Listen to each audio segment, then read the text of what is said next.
Hello, hello, my friends. It is good to see you. Welcome to NECC Overwatch. My name is Jeff. I am here with the whimsical air nomad to my rigid earth kingdom.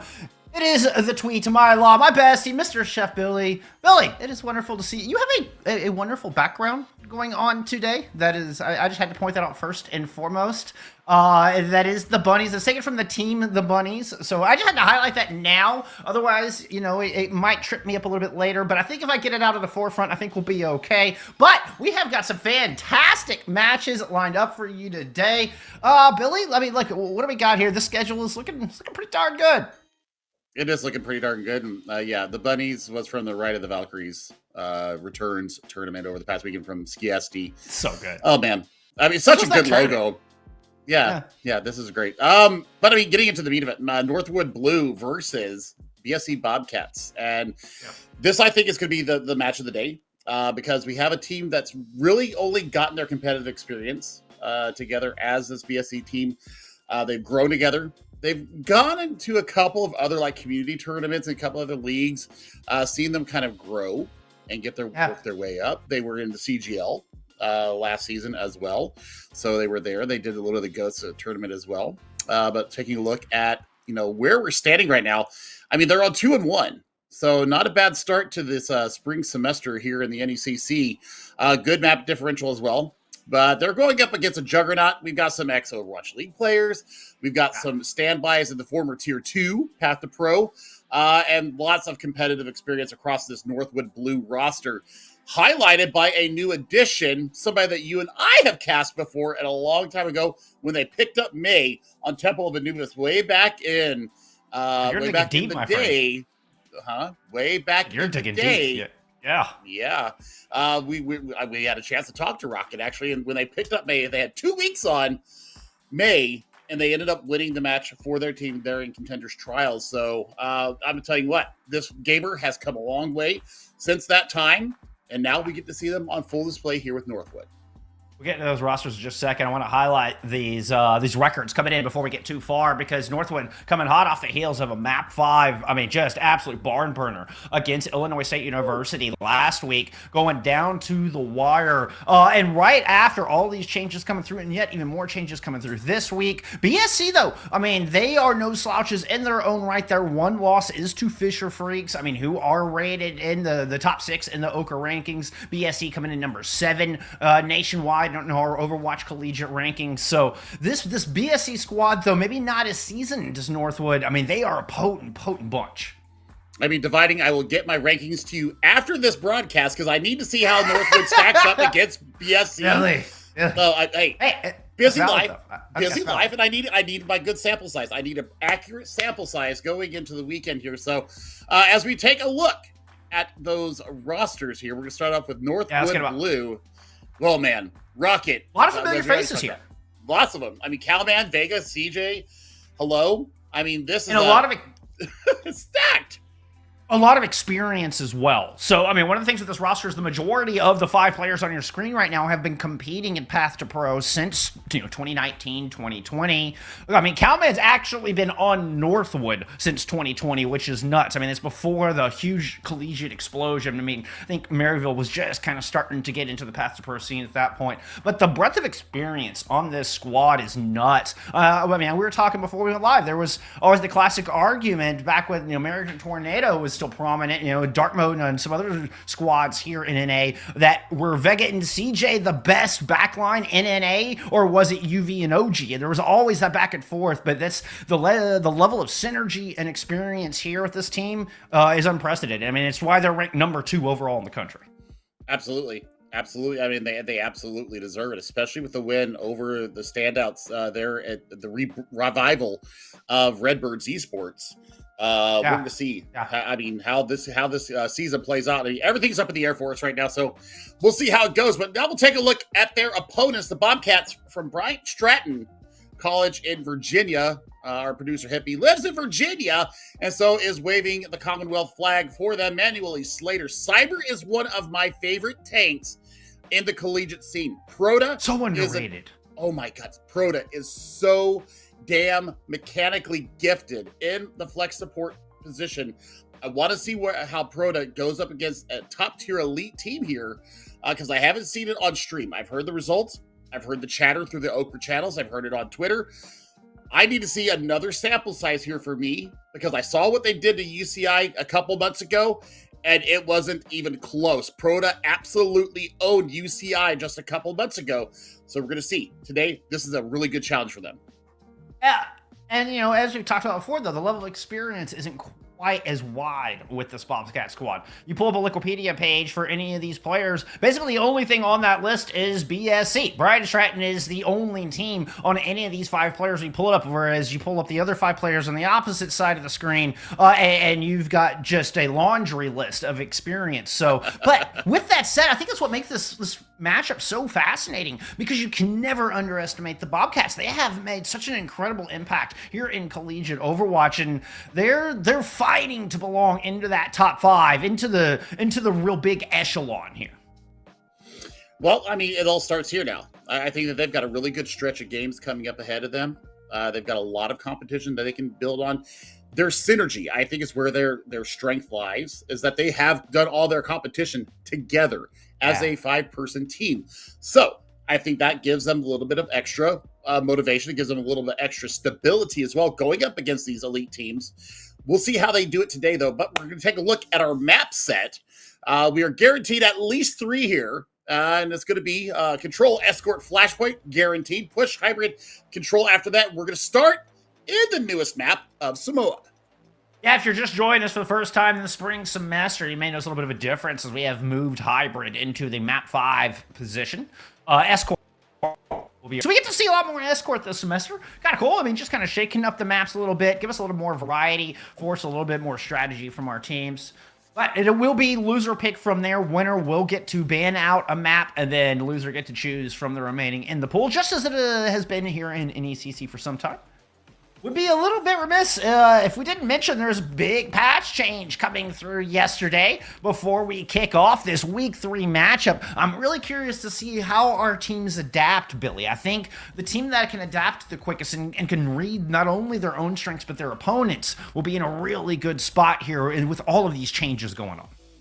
I think it's so important that we lean into this adaptability. Also, Crab Camera back on for this week. Thank you, Hippie. And thank you to everybody in behind the scenes. Caroline, once again, giving us beautiful scenes. Once again, I love Caroline. She gives us the most vivid pictures of our games. But I think that the Zen, everybody's talking about, the Zen nerf. It's not that big of a nerf. I think the biggest thing is that not as survivable when they have these flankers coming in, and with Tracer and Genji in such a good spot. Well, that 25% reduction off the kickback is really huge. We have seen the shift to Moira a bit here prior to yesterday, which both of our teams are showing. Able to burst heal through that 20% healing reduced passive. Aven's going to find first kill, though, and BSC, who are going to be missing their Moira, and with it, that burst healing in this fight. With that, they just have to run. They can't risk losing anybody else this late. I mean, but it's a smart disengage. So, I mean, you give up early percentage right now, but you get your whole team back together. This is really interesting that Calman's playing on the JQ. You're looking to get past the little Nemesis shield, really burst on top, and use that Nemesis form to burst down the tank. I love the trust out of Cyber, just holding their ground on that corner fearlessly. I mean, still floating about 100 health. Finally has to back off the point, and Calman will run him down. So Beaver's eventually punished as Calman follows that up with not 2, but 3 kills in all. And Calman on the Junker Queen seems to be a good pick right now over the Ramattra.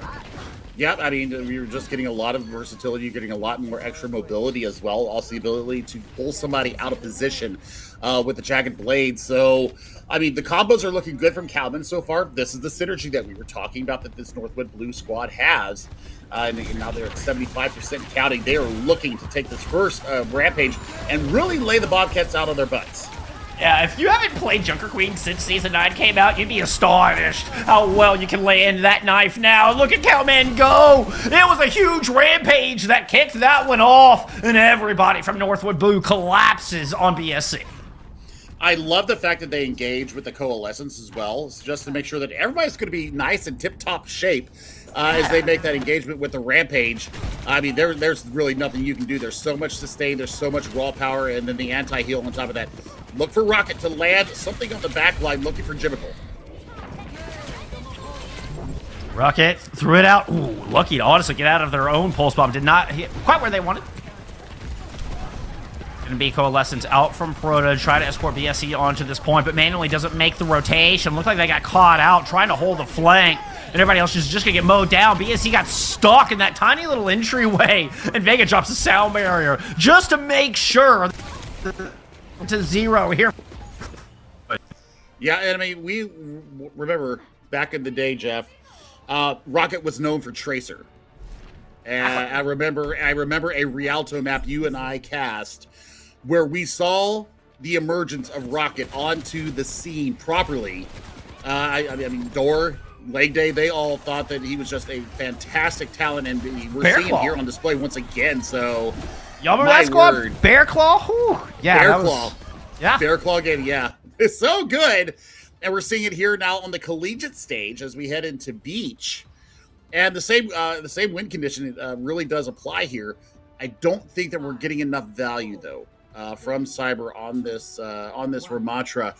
You're not able to really kind of square up with the Nemesis field because you've got you've got Rocket going around the outside.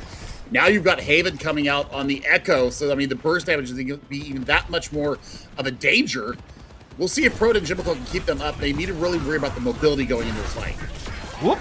Yeah, been caught off guard with Cyber coming in on that right flank and takes them down real quick. Calman did not expect that whatsoever. Haven had gone off on a bit of a silent mission across the left-hand side, but BSC just stormed the point.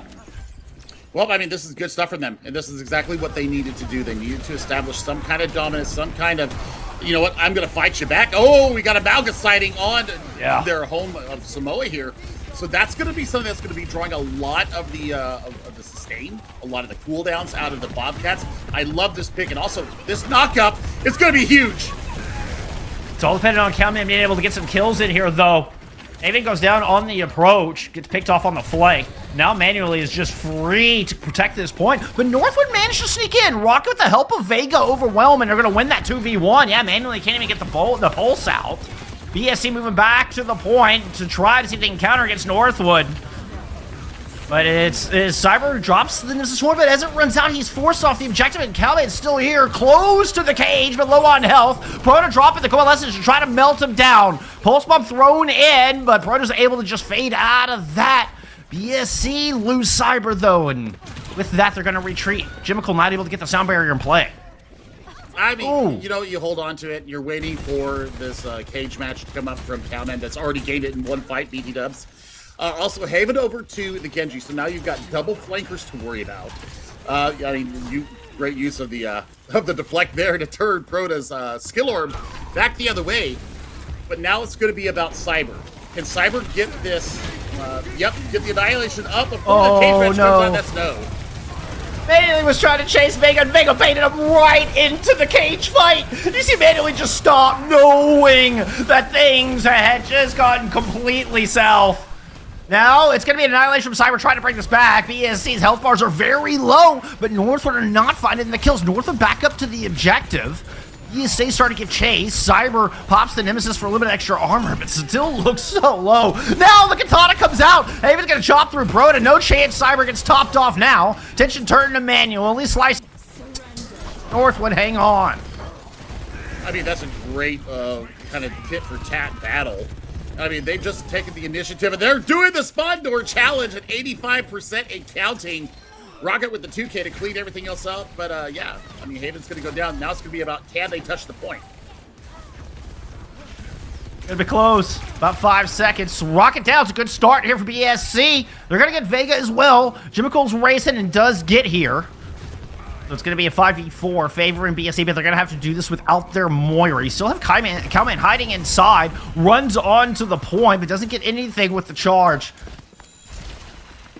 Well, I mean, this is going to be good for them. You know, they have some tools to play with here, and they're getting a lot of kills here in the neutral. You do lose your Tracer, but, I mean, you'll get the back quick enough for that. I mean, as it stands, you know what? Back out, recollect as a 5-man unit, and see what you can get done here as you cross the 50% mark. Yeah, well, much Northwood wants to hold these angles. They don't bail on any of these positions until they absolutely have to. Here comes Vega with an approach, an aggressive approach, that is. Calman went into the middle to go face down Cyber, but Proto has got a coalescence at their back, and Calman slowly backing away from it for the moment. Slater does have their ultimate, but took a big shot. I think that was from Haven. Nice! Finally drops the Death Blossom at the sub area. Just perfect there from Vega. Slater goes down before the Death Blossom can get any real value, and Cyber's running out of resources with the cage fight in play. Nobody can stand a chance up against Northwood as they close this fight out in just about the map itself. Yep, that'll be dollars that she wrote there. But I mean, you know, good fight back from the Bobcats. I'm really impressed with how they're able to disengage and also take fights on their terms. So, I mean, while it is a 2-0 win here on our control map, I tell you what, there are some signs of life here from this Bobcat squad, Jeff. And man, Calman does not look like they have lost a single step. This rampage was freaking massive. Yeah. Well-deserved play of the game. That one just, I think, hit everyone. There's a 5-player rampage there from Calman. And I wanted to talk about the adaptation. We were highlighting how our teams needed to be able to adapt on the fly, and able to make on-the-fly reads. They have to be like water here. This is Avatar Day. We are in the book of water, friends. And what is water good at? It's good at adapting. It's good at change. And that is what Calman did. It was that swap over to the Malga. Something I did not expect. Something that I would think would be difficult or tricky to play when you've got 20% heal reduction coming in from all DPS on the other side, and that heal is a big part of Maga sustain, but Calman makes it work, Billy. It really does, and I think that, you know, making sure that you save it for when it's really needed. I think it's about the adaptability into the fight itself. So, I mean, while you have that going on, you know, there's such a laundry list of things that you have to be aware of right now since Season 9 dropped. And with, you know, the additional drop of the hotfix coming on Tuesday, yeah, there's a lot to unpack. And I think these teams are really finding their way right now. And you talk about, you know, we're in the book of water right now. Well, the book of water and water in general looks for the path of least resistance. It always finds the nooks and crannies. It always finds the most direct path to where you're going. And I think that, you know, maybe keep it simple, stupid, might be the way to go here until we can figure out all these changes and how they play off of each other. So, you know what? Be like water. Be calm, be still, find the path of least resistance.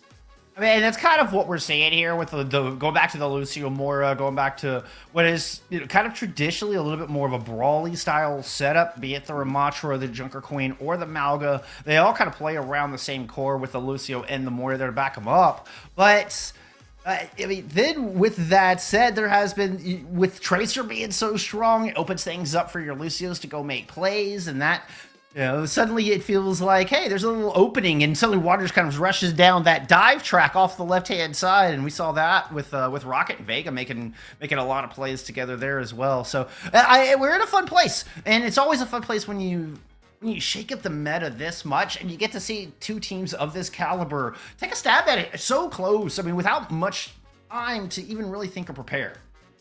Yeah, I mean, this is great. This is great for both teams. I also like the fact that Haven started out on Beach on the Echo, looking for burst damage, looking for finishing power with a finishing beam, realizing that was not going to work. You saw the immediate value of the deflect into a Moira, saving that for the skill orb to deflect back, getting, you know, all that charge for you.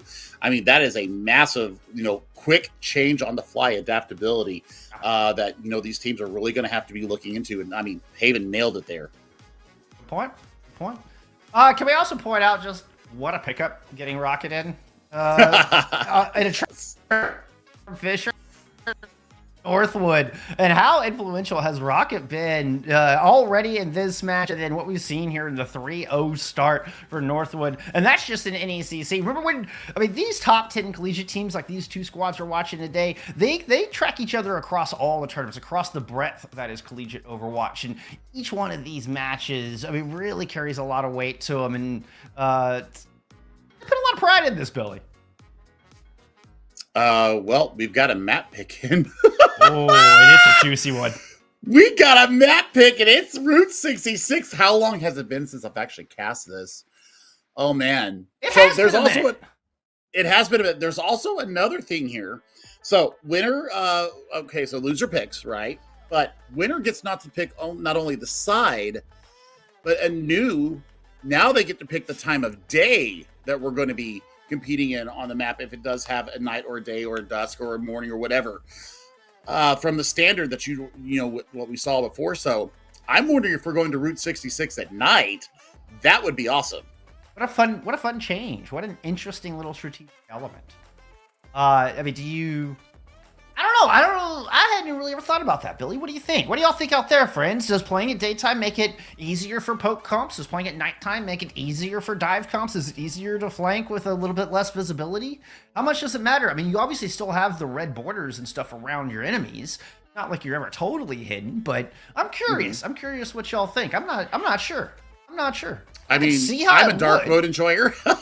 I'm a dark mode enjoyer. Aren't we all? I mean, I like it at night. I like the dusk. I like the nighttime games. I think that Circuit Royale is, for me, one of those maps where I like the nighttime, the original, better than the daytime, because especially for like a Widowmaker, a Hanzo that's going up high, you've got the artificial sun glaring in your eyes when you go up there. So, I mean, for me, I do like the nighttime maps a lot more. It's personal preference. It sounds like we're getting somewhere in between. For those of you keeping track out there, I think we're gonna get an overcast somewhere in the middle. We get like dreary Route 66. Apparently, that's what we're going with here today. It's okay. You have bunnies. I have bunnies. I have. It counters all Mercy the journey. Bunny. Yes, I have Mercy Bunny behind me. I've got Kiriko. This is the Sojourn Bunny. The Luciferium. The Luciferium. I'm gonna go ahead and lean out of the way here so everybody can see them. There's a sleeping Doomfist bunny behind me. That is absolutely adorable. I guess I can scoot. It's a yeah. Yeah, right there. Okay, that's enough bunnies. Okay, let's get back into Bobcats and Timberwolves. So we'll see how it goes down here. Oh man, bunnies should be everywhere. You should be, really celebrating the bunnies right now because it's almost spring. Bunnies, Easter, all that good stuff. But Route 66 is going to give up some Easter eggs of its own as we go into the map. And I mean, we're going to be looking for flankers once again. Now, the Space Control is going to have a lot of fun here. We're going to see BSE come out here on the attack. So let's see what Northwood Blue are cooking up here. Rocket's going to stick with the old standby. But Haven showing us the Widowmaker. So Space Control is going to be at a premium for this defense. Yeah, Vega's showing us the Curie as well. Which I don't necessarily mind. I mean, Rocket can still mark the flanks. It's just an interesting choice on coming out of Vega. Now, a good pick if you were expecting Cyber to pull off the Junker Queen. Clearly, the Suzu still very good against Junker Queen's Rampage, and it was a good bet, as that's exactly what Cyber wants to roll out here. The Bobcats are sticking with the Lucio Moira. Well, let's see what Haven has to play here with. There's a lot of mobility here for Northwood Blue. That's the big thing that I want to point out. I mean, even without the Lucio, you still got so much mobility in the support department. You've got Cowman that can get out with the charge, and well, there goes Jimical down on the flank. Once again, Rocket claiming their space. Yeah, Rocket playing off coastal side. Rocket just too darn strong, but with that kill on it, they're gonna have themselves a lot of room to work. Now, Vega looking to move in and slow down, taking the tool against manually. Vega will win that, but can't teleport out. All their friends had run away. Well, there's still Rocket around here somewhere, looking for, a little bit of revenge. Cowman will be back into the fight as well. So, I mean, the tank battle right now is kind of a wash. I think there's a little bit more mobility from the Mauga, a little bit better burst potential, but the ability to reposition that Cyber can do with the Ragged Edge or the Jagged Edge, I think that's going to be where we really see the big difference here in our tanks. Yeah, and Cyber obviously looking for one of these squishies with Gracie. Oh, the carry would be the perfect one. Not going to land. It has to just fall back. And in the meantime, Rocket has been able to find manually off the top. So BSC are losing a lot of their potency, particularly with Cyber going down. Rocket's looking to chase some exit picks, and we'll find some. I think that, BSC might want to be thinking about investing in a Kiriko of their own, because this burn damage that's coming through from the primary fire of Calman has really been paying off some dividends here. We were looking at the finishing power of BSC, and that's an early coalescence coming out. Later trying to counter with attack visor, but nothing doing. As CJ getting the better of the coalescence trade, despite the two coming out from BSC. Haven does get chased down. Cyber finally landing a key Jagged Blade. Exactly what they need to start this off. Gets Vega as well. Beautifully done to just yoink Vega in. That's 2 quick kills for Cyber and a rampage in the pocket. Well, I talked about, how much the burn damage from the Malgus coming through. That Jagged Blade is so good from Cyber, landing 2 of them. You get the reduced cooldown on it as well. Oh, but the cage match is out. Gonna be a sound barrier here to counter from Jimical. They're holding on to the rampage for the moment, trying to get Suzu out first, but it's just too much damage. BSC wait too long. They don't pull the trigger fast enough on the ultimates in their pocket. North would capitalize. Man, oh man, what a hold there. I mean, they really started off the fight good. I mean, it was on the back of Cyber. I told you, so underrated as a tank. Really and is. really has provided a lot of this value that the Bobcats are getting. But now, I mean, they've only got this rampage in their back pocket. They're going into a rush. This is going to be very difficult for them to get any space. A little point check, while the rest of the team holds very close up. That thing applies, looking for Suzu before Cyber can really get maximum value out of this rampage. Gets an early kill onto CJ. That'll do. Haven's going to fall as well. Cyber has to back out, but Calman is doing the same while the back cap comes through. BSC sneaking in. I love it. I love it. You get to keep the rampage too, so I mean that's even better. Jimical dropping 69. I like how Rocket just checks. Just like, Jimical, come on now. Stop that. Oh, I love it. I love it. I love it. This is exactly. That was amazing. This is our community. This is why we love the game, y'all. Is the smack talk. It's friendly. They know that they got called out. They got caught out. It's absolutely perfect. This is what I live for. Oh my goodness. All right, well, here we are on point B, and Cyber still is not useless rampage. That's going to be it coming out, and it lands onto Calman immediately. The cleanse is there. Haven trying to counter it with the blade while Vega gets everybody topped up. Proto will finish off Vega, but Slater does eventually get found out.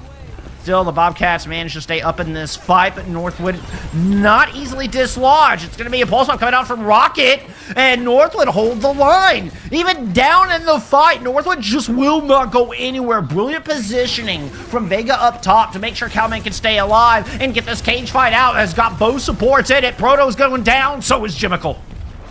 Lovely. Lovely stuff there, and I mean, we're at a minute 45 here in point B. Vega's still holding on to this rush. And I mean that was expensive there from Northwood. I mean 3 ultimates into the fight. Now there's a distinct advantage here for the Bobcats. I think that you go in aggressive with this sound barrier and with the tack visor. Oh, they were trying to challenge Rocket. As one does not simply take the tracer duel with Rocket. Finally, rushes for us. Northwood Blue get really, really aggressive, looking to touch the spawn doors. Are going to be an investment of the coalescence, and still Jimical cannot survive. Manually landed that one. Nice revenge. Manually gets in the mix, showing off some skills before Haven finds the final blow. I love the fact that Haven has gone back to this Genji. Really is able to get in there nice and close and be able to confirm these kills, these final blows, and take the fight on their own. But now, even though they win this fight out, there's still a lot of space to recover here. And it cost BSC so 2 ults just to get out of spawn. Right. And I mean, it's so much space that they have to retake now. And I mean, the positioning that's going to be available to them, Cyber finds Vega again. That's actually a fairly decent-sized mistake from Vega. We'll be able to swift step back into the fight fairly quickly, but Northwood would much rather hold this bridge that they've been holding the whole time. Now they have to settle all the way back here because of the LOS BSC just bought by finding that kill. I mean, here comes Rocket trying to steal it back.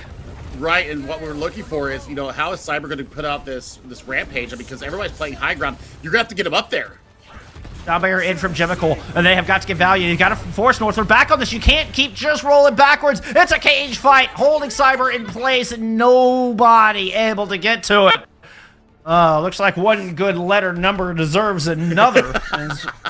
Get a bit of a Malga 9 there in the chat. I think it's my first Malga 9, Billy. I've never heard of a Malga 9, but hey, that's something that we didn't know we needed. Can we talk about the aim from from Cyber, by the way?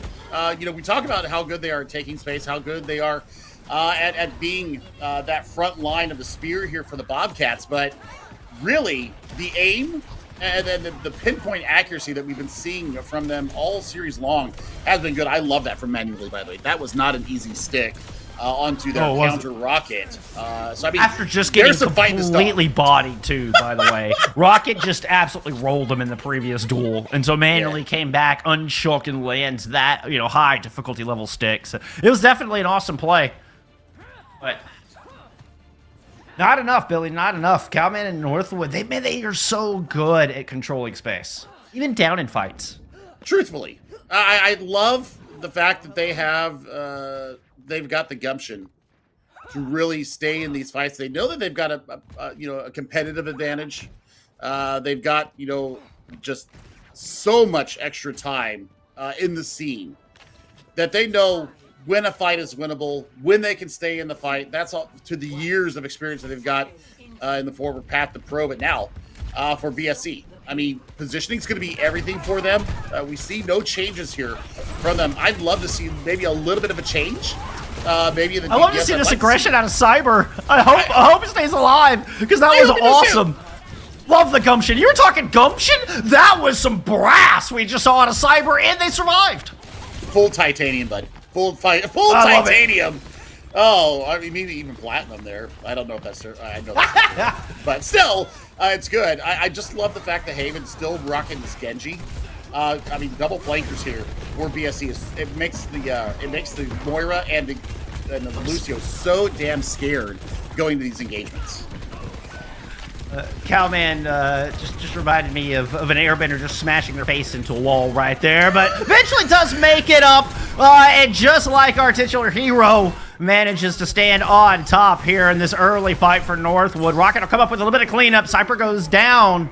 BSC have I set on point A cap. Well, I mean, this is good. This is good from Northwood. I mean, they're going about their business very workmanlike.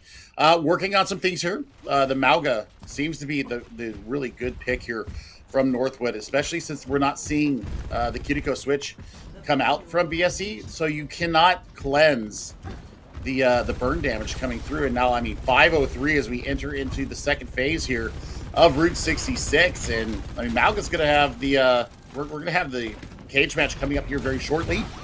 CJ, by the way, has swapped to a Baptiste and has the Amp Matrix online. Manu was able to get Cowman. That is massive. They wanted to drop the cage fight in combination with this amplification matrix. CJ puts it down, but Cowman can't make it to the fight. Brilliantly done. Despite all the pressure on the Cyber, somehow BSC find the most vital and most difficult kill in the fight. Vega's feeling themselves right now. Has high ground control. What are you doing up here, behind Vega? Everybody. I mean, watch for Kunai is coming out from nowhere. You've seen Vega punished for this move like 3 times already tonight. So, it's okay. They're just Swift stead out. Okay, there you go, Vega. Back visor out from Slayer. Cyber's under a lot of pressure, so I don't know how much room Slayer's going to find. Picks Haven out of the backfield, and looks like the cage fight went completely in vain on the objective. So BSC find things coming up their way, a little bit on their side and a little bit from Northwood, not catching what they need. Still, this card inches ever closer to the box of victory, and there's a ton of time on the clock. Cyber's not in this fight. Vega goes down, but Jimical has to jump down just to hold the point. Here comes Proto as well. Manually falls. They can't do enough to keep Manually up in that duel, but Cyber returns. Watch for the Haven Blade coming up in this next fight. CJ over to a Moira. So we're going to see what they get done here. I mean, double DPS Orthwins here for Northwood should win them the fight. They've got 325. I mean, this would be like the most massive of holds ever, and Rocket just says, I'm going to go ahead and win this now. Rocket's stick rate has been bonkers on this map. Just truly mind-blowing. Unreal. All right, Calman jumps down into the middle. Haven has a blade out in the back line. They're looking for your supports. Proto with the Coalescence is trying to fend off both Akiri and Haven with a blade. Cannot do it. Cyber goes down. Northwood clean it up when it's all said and done and move on to match point. I mean, that was pretty comprehensive there from Northwood. There were some great fights there from the Bobcats. Let's be perfectly honest. They absolutely staying powder. They've got some game in them. The dog has the fight there. But my word, Cowman is on one right now. I love this tank duel, the Mauga versus the Jungle Queen. Didn't think I would have that on my bingo card for this month with this patch the way it is, but it's absolutely working.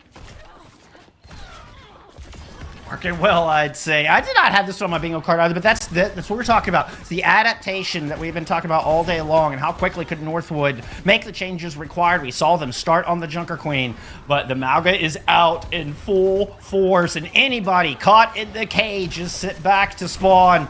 Northwood Blue on match point, looking to continue with their flawless season. When we come back, we're headed to Flashpoint. We'll see you there in just a minute.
Well, it's been a day of change, and how well can our teams roll with that change and find their own rhythm within it? So far, Northwood are leading the charge on that. Starting us off with the Junker Queen, but once BSC tried to match that, well, Cowman quickly shifted over to a Maga, and it's been Maga time ever since, Billy.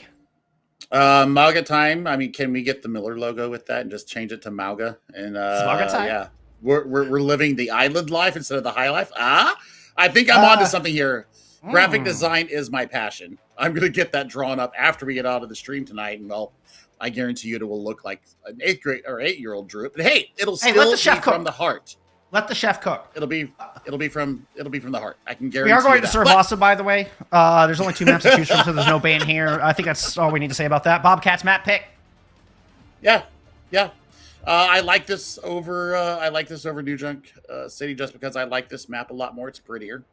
Also, it's easier for a Junker Queen to get around. Lots of little nooks and crannies that you can kind of pounce out of, pull people out of position. Better lines of sight for your scrap gun as well.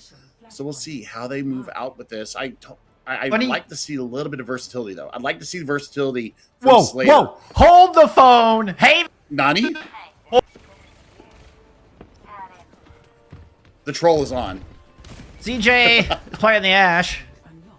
I was going to talk about something else, and I completely lost my train of thought when I looked up and saw Haven on a dead Zenyatta. And that was just it, right out of the gate. Try to go full poke with the Mauga. Northwood showing us something very different here. Immediately red as Slater wins out that duel over the support player that is CJ. And it looks like Northwood's hubris might cost them first control, though Cowman's able to get one. Rocket and Vega are still here, but they're so low on health. Manually picks up both of those kills. Well, I mean, sometimes hubris is paid out in full, so we'll see how this goes down. Yeah, the Cowman is gone, so I mean, the synergy is kind of busted up right now. And I mean, Bobcats are too good of a team that you could really do this against. I'm just saying, Cowman over to the newly buffed Roadhog, known for the Roadhog back many times over the years. So this is not actually a throw pick here for Cowman. We'll see how they land now. They're going to get that little extra from the take a breather as well. Yep, Roadhog did just get buffed slightly. Yep, but damage reduction, like you're talking about. We'll see if it comes into play here. We recall off the point, and that's immediately Northwood grabbing control. The last bastion there was manually. BSC able to get decent amount of percentage built up, but manually, ideally, needs to survive here for BSC to get a quick re-engage. Oh, it's Jimmicle who goes down. I mean, the push is on. Yeah, you can get right on top of that Roadhog, especially with the commanding challenge. He's that little boost of health because of that mobility, and they force out the Kitsune Rush. A nice jagged blade that landed onto Vega, but with the Kitsune Rush there, Vega was just too powerful, and even with a big Omnic Butler invested, BSC now backpedaling fully all the way to their spawn. Pro to get picked up in the meantime. Oh, Cyber kicking out. CJ finding the range. I mean, CJ is too mechanically gifted. I mean, yeah, no doubt. Check the PC. Check the PC. Come on. I mean, it's just not fair. I mean, flex support players are basically DPS players anyway, right? You're not wrong. You're absolutely not wrong. And I mean, good one comes out from Manu. Bye-bye, CJ. There we go. We were singing your praises, and now there's just nothing but an empty hat sitting on the battlefield. Haven's down super low. Manually has eyes on him. Heals coming through from Vega. Manually didn't pursue that. Didn't feel confident to take that duel just yet, but BSC has managed to take some point control. And all the while, Cyber managing to pick up both supports and build ever closer to that rampage. Yeah, I mean, this is going to actually be a really good final fight, especially with the increased tick rate here coming through. They've got attack visor. Nothing really to defend against it. Cowman might be able to get a knock through here and take care of some work, but never mind. That's going to be Bobcats taking this first point. Yeah, 2 quick kills and some wonderful aggression. BSC able to put it right back in Northwood's face. They can dish it as good as they can take it, Billy. Well, NECC Overwatch has been activated here for point number 2. And, I mean, once that flimsy little shield goes down, it's going to be the Bobcats. It's going to have a lot of ability to claim space and really get these kills that they need to assert their dominance here on the second flashpoint. Looking for Haven to be able to close the gap here. Safely get on top of the rest of the team with the Kitsune Rush. There's not much safety anywhere around BSC at the moment. Still somehow, Cyber, ate the brunt of the katana. Not even somehow keeping them up. Slater running for dear life. A Transcendence out here from Northwood, and that's good enough. Haven's going to find a pick even along the way. He'll grab first control here on our second flashpoint. So you yoink both support ultimates out of BSC. They thought they had the drop on Northwood Blue, and they said, hold my beer. I'm going to go ahead and let loose with this blade. And I'm also going to put the Transcendence, make sure the rocket stays alive. So now you get the Kitsune Rush ready, and Slater goes down in the heat, still holding onto this tack visor. I think I mentioned Haven pulling out a katana in that last fight. Haven playing Zenyatta is breaking my brain, y'all. I'm sorry. I apologize. It's breaking me too, but hey, it's the best. Seriously. Hey, I'm here for it. You know what? I'm here for it. I love it. Northwood, always fun. Always a fun time. Cyber, hoping to have a fun time with this rampage. Of course, the biggest counter to that ultimate, but I think Suzu out first this rampage. Could win him back to this point. Perhaps put him ever closer to taking this map, but Kitsune Rush is there. CJ's immediately taking advantage of that by throwing a bomb into the mix. Picks up two. Cowman getting in on the mix as well. I mean, that's just too clean. It's too clean. It's point and counterpoint, and Northwood Blue had the answer with the Bob when the attack visor comes out and they get nothing done. There's a dance. You'll love to see it. That'll be flashpoint number 2. Garden going the way of Northwood Blue. They are on match point right now. Manually is looking for the next flashpoint. They've got Pulse Bomb in hand. They're going to have a Kitsune Rush as well to speed up those machine pistols. Looks like we're heading to Temple next. We're also headed to just pure Went and Overwatch. Cyber's made the swap. I love it. Territory. Manually not able to land that stick onto Haven, but still finds the kill with a little help from Proto. So the 3 players from Northwood on your screens, all they have to work with here as they approach this third objective. Early Suzu used to help counter the Primal Rage out from Cowman, who's actually fighting off all 5 players from BSC. Somehow manages to get out there with nearly half their health left as well. I mean, do you expect anything different from Cowman? I mean, you know, they use it defensively, basically. They try to get some kills on the back of it. They try to get some displacement. They get that, but then they get the escapability as well. And there goes Cyber down. That's an early good pick here from Northwood Blue. Well, I mean, Cowman managed to buy enough time for those 2 reinforcements that had died to show back up in the fight. Yeah, BSC do manage to grab first control, which is not ideal here for the Timberwolves, but Cowman's efforts are immediately rewarded shortly thereafter. They flip it right back, Billy. That was incredible. I like it. Good raid. I like it. Good raid to stay in the fight in a 5v3, where I think anybody else would have disengaged. I mean, that's word person would have, but I mean, you're not Cowman, and that's an early Kitsune Rush out. Oh, it's all about knowing your limits. We're gonna get support ults and spades out from BSC. Attack visor combined with it. Eventually, they get the goods. I was worried there for a moment. Northwood almost managed to escape all 3 of those, but Cyber not letting that happen. I mean, 3 ultimates out there, so I mean, Pulse Bomb will be back out again. Here for Manually, you've got the Rampant, or you've got the Primal ready to go for Cyber. So, I mean, that's an instant boost to your health pool. Lots of staying power here. Now, the big thing is that CJ's got this Bob almost online. You throw it on the point. There's nothing really to defend, but that's a huge pick coming out from Cyber. It's once again Cyber really leading the charge here for BSC. Staying deep in enemy territory until they can find that all-important pick, and it's forced Northwood back. This could be final fight, or at least the last opportunity for Northwood to take this 3rd point. If Cowman can build up Primal Rage here, it's going to be Rage versus Rage. And then you've got the Pulse Bomb in the back of it. Rocket over to a Reaper to build him down. That immediately took a ton of damage. Big Omni Butler out. Cowman at 90% towards that Primal as Northwood loop towards the point. Cowman's going to leap all the way into the back. A nice boop is forcing him back. Kitsune Rush was used from Northwood as well, and Proto finds himself overwhelmed with Rocket getting into the mix. Turn around, appeal for their own backline as BSC start to run. Cyber's been able to loop all the way around with Cowman right hot in pursuit. Primal Rage now ready to go here for Cowman. Turning the corner, Slater's trying to get away. Cowman's gonna leap on top of him, eventually melted down as the Primal Rage comes out. All this time, Northwood managed to flip this point at 99% and are approaching the victory mark. Well, I mean, that's going to do it right there, especially as Cyber is not able to really get anything done with theirs. I mean, they basically reset their health pool. I say that as they take Haven down, and can they get a touch? Jimico already initiated the overtime. Cyber's going to move in to keep it going, but is immediately greeted by both DPS here from Northwood. Nobody else can make it down the stairs. Northwood up 2-1 in the map. Well, now we're going to see what comes of this next fight. Where are we heading? Looks like we're heading to Ruin. Yeah, we're heading to Ruin next. So not a very far fight, a very far flight for these Bobcats coming through. They're going into a Blossom, though. That's going to be a kicker. The Suzu has to be perfectly timed here, but they're going to have both support ultimates to kind of defend against it. Really good RNG roll for the Bobcats on this spawn point. Woo! Subjective, that is, being so close to their spawn point. 5v4 right out of the gates. As Proto Swift steps in, looking at an opportunity to use the Kasuni Rush, does, but a Sound Barrier from the other side is just too good. A lot of damage right out of the gate from Northwood, and it was the first Sound Barrier being the better Sound Barrier. Not something you traditionally hear in Overwatch, but with the aggression from Northwood now being punished. BSC have swung this thing.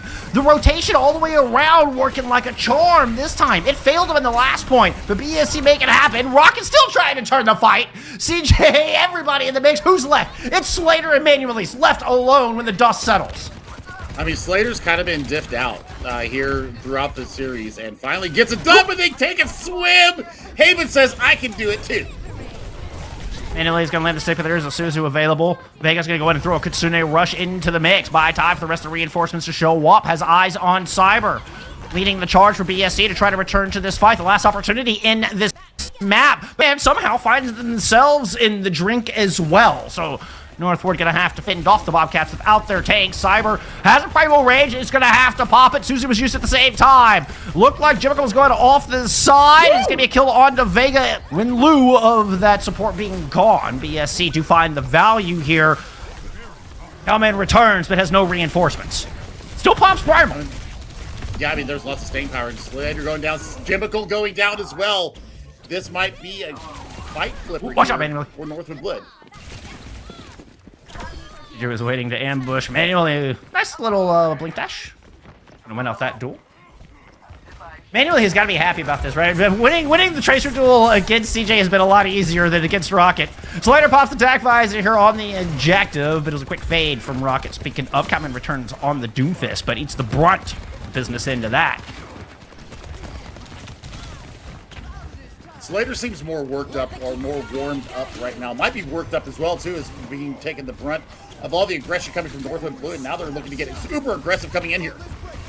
Yeah, Cyber seemed perfectly comfortable here in the Winston duel. Ever since they made that swap, BSC have been really in their rhythm. Finding two quick picks here, and what will be the final fight on this point? Will be one last objective to... Well, I mean, they're going to have a host of ultimates that they're going to have to be defending against. They're going to get early progress towards it. Oh, no, the RNG swings against the Bobcats, though, as we head to Palace. And, I mean, they're going to have, well, CJ swapping over to the Sombra. Have not seen this for a minute. Yeah, I am not hating it. No, because Slater can sit up on these high grounds otherwise, and I don't think, I mean, I guess they're trying to challenge with Sombra, get CJ in to see if they can disrupt Slater. Kalia doesn't find any entrance, though, gets the wall. Let's see, manually picks up 3. That's going to be a swap, I'm guessing. It has to be. It has to be a swap. Yeah, Calman over to the Junker Queen. But, I mean, for the Bobcats, I mean, they're going to get the first capture percentage going on. I mean, Haven does lose their life, but they take their own kill on the way out. So, Lucio, not available here for either side. And, well, we'll see now. The Pulse Bomb, I mean, where's your stick target? You're most likely looking for Haven. You might want to throw it on the Calman to see if you can confirm a kill. You saw mainly trying to sneak around to the back while this fight's taking place on point. Cyber pop out a Primal Rage and is going to just push Vega all the way out. Vega Swift steps back in. Rocket winning their first duel after swapping back over to the Tracer. BSC kind of on the outskirts of this objective right now. Not able to get a stable foothold. Proto ran in just to hold on for as much time as they can. Oh, a Boop gets 2, sending him right into the welcoming arms of Calman. Well, I mean, that's was needed because if they don't win that fight, they lose the map. We go to map 4. And as it stands, now they're going to go into double support ultimates here from the Bobcats. They've got their DPS ultimates online as well. One fight, Rocket almost has a Pulse Bomb, but I mean, it's going to be up to Calman. I think Calman's going to be the kicker here. If they can land these jagged blades once again, they go in and just get it done. Yeah, see, are going to pull the trigger early with the first Kitsune Rush, trying to just run down Calman. They'll set it for Vega. The attack visor fades. Do Northwood have anything take? No, Calman doesn't even get the rampage out. Calman is gone. Cyber has done it. We're calling one of the most underrated tanks here in Collegiate. Has put BSC just slightly out on front. I also want to throw out there from Proda. I talked about it in our preamble. The fact that it has just the best of the flex support genes in their gene pool. And that early Kitsune rush really did solidify that fight. It's going to be a really broken last fight here. Oh, man, what's an early? Lands the Jagged Blade. Oh, but a quick step. Still, Slater goes down. It's CJ that follows up on it. And an early edge here, Northwood, as the sound barrier comes in from Jimical. Rampage gets booped. I think that found one. Yeah, Jimical is indeed purple, but is safely on the high ground. Oh, but another nasty blade. Gracie is putting Bobcats in the grave as Northwood slowly pick them apart. Jimical was the last.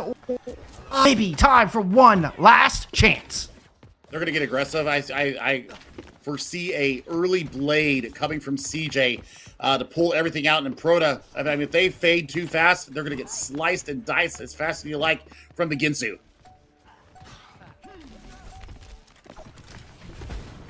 From the outside. Proda looking to just build up a little ult charge. Coalescence would be so huge in this fight if they could get it up. Give me a Kitsune rush, the first of the ultimates out to CJ1 in combo with that. Bobcats are timid. They're staying on the outside. Bubble shoes, cooldown shoes. They haven't made it onto the point. Jimical has to run into a katana, just a touch, and it's a death sentence here for the Bobcats. Northwood, they close it out, off rolling or not, and they stay flawless here at NECC. Oh, my word. I mean, they have not dropped a map yet. And, I mean, still, CJ is on one. I love it. The Ash pick was huge. I liked the CJ Genji as well. The CJ really, Genji. Did you ever think you would say that in your life? I mean, you never know with this Northwood squad. Like I said, the Haven Zenyatta broke my brain. I already admitted that publicly, so, you know. Well, we'll see. I mean this is how we got this. Hats off. Okay, we all know Northwood's strong. Northwood's rated #2 in the country for a reason. Some of the most touted players, some of the most experienced players in Collegiate, in Path to Pro, playing today here in the NA region, even across the EU, as far as I'm concerned. But I mean, I gotta tip my hat to Cyber and Proda and the rest of the Bobcats. I mean, they are very strong, and I love watching them play, and I can't wait to see how Cyber, in particular, continues to grow. I mean, Proda really did impress me. I mean, early coalescences, you know, really managing the cooldowns of the Moira, which they played a lot here in this series. Manually, actually really surprised me here. Being able to go head-to-head with Rockets. Yes. Manually did so good. It was so good. It was against so one good. of the best. I mean, Rocket, like, trying to duel Rocket is such a daunting task. And Manually really stepped up to the challenge today. That stick on Route 66 was one of the best Tracer pulse bomb sticks that I have seen this year. Period. We'll stop. Agreed. Absolutely agreed. I mean, it was a great match. I mean, it was not, you know, one-way traffic. Even though, you know, the result is 3-0. This is how we got where we got.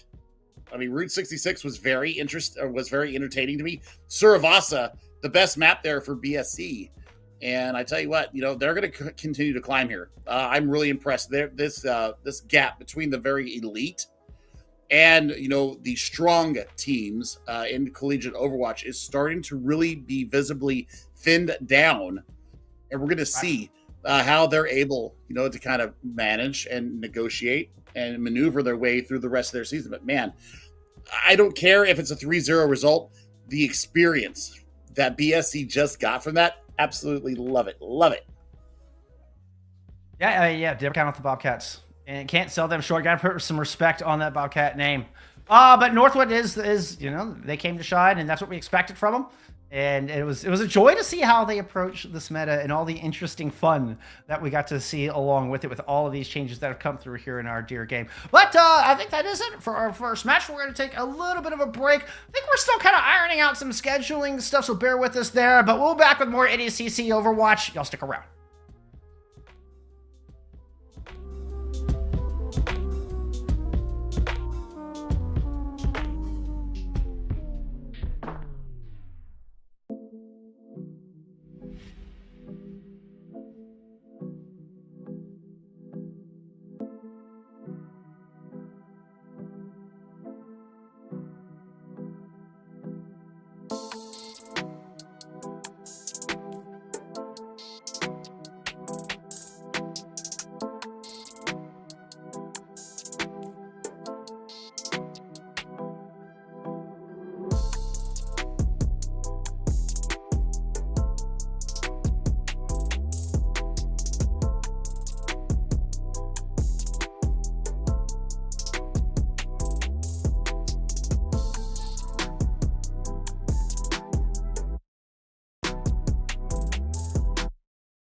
We are back, friends. We appreciate your patience through a little bit of an extended break, but we have returned here in week 3 at NECC Overwatch. It is Jeff and the wonderful, the handsome, the best chef in the world, Mr. Billy, by my side. As we get ready for our second matchup of the night, sticking around in the Legends division, we're going to have Fisher Freaks taking on UCI.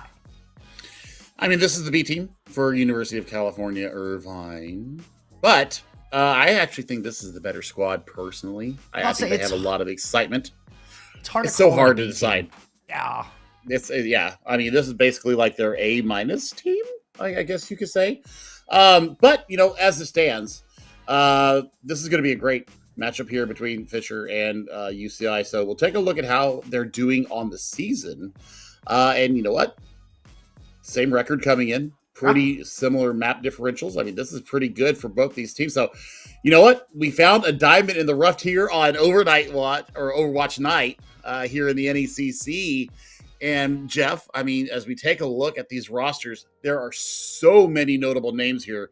It's too many to list. There's a lot of history here. There's a lot of it to keep an eye on. And I think it's all going to start with Luca. Luca is one of the newest members, I think, as far as what we see in kind of the top tier collegiate Overwatch. One of the newest players to hit the scene that has made just an incredible splash. Really hit the scene back in Amplify, like mid 2023.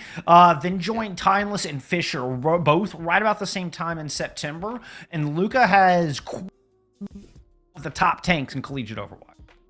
Absolutely. When we were looking for games last week, there was a scrim where I think that Luca was playing with Illinois State, getting some reps in there. Yes. Our good friend Ocean let us know about that. But you know what, the rest of the actually, that's okay. That was okay. Dynasty was streaming the Timeless.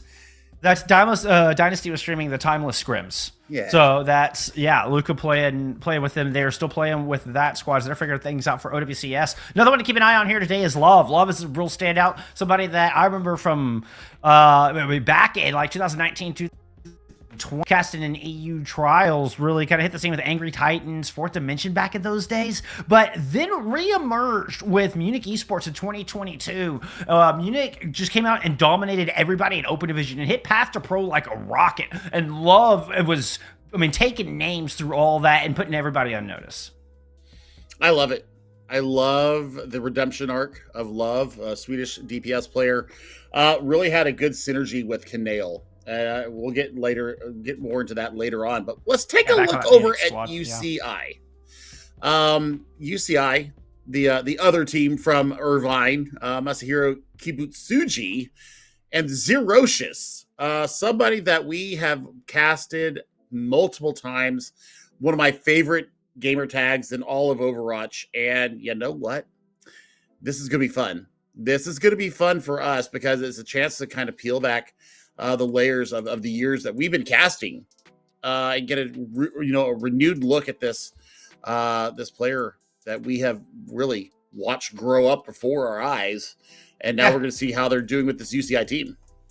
I doubt most of y'all know, but Billy Ed and myself cast a lot of contenders trials between 2020 and 2022, and Zerocious was basically there the entire time. It was Last Hope, Kratos, and then UG Yeti Uganda Air Force. All three were pretty regulars there in contenders trials, and Zerocious was a mainstay through it. And I love to see the collegiate, love to see him still competing, and they're just going to bring a lot of experience with that to this UCI squad. And this is, again, not a team to underestimate. These two teams make up 25%.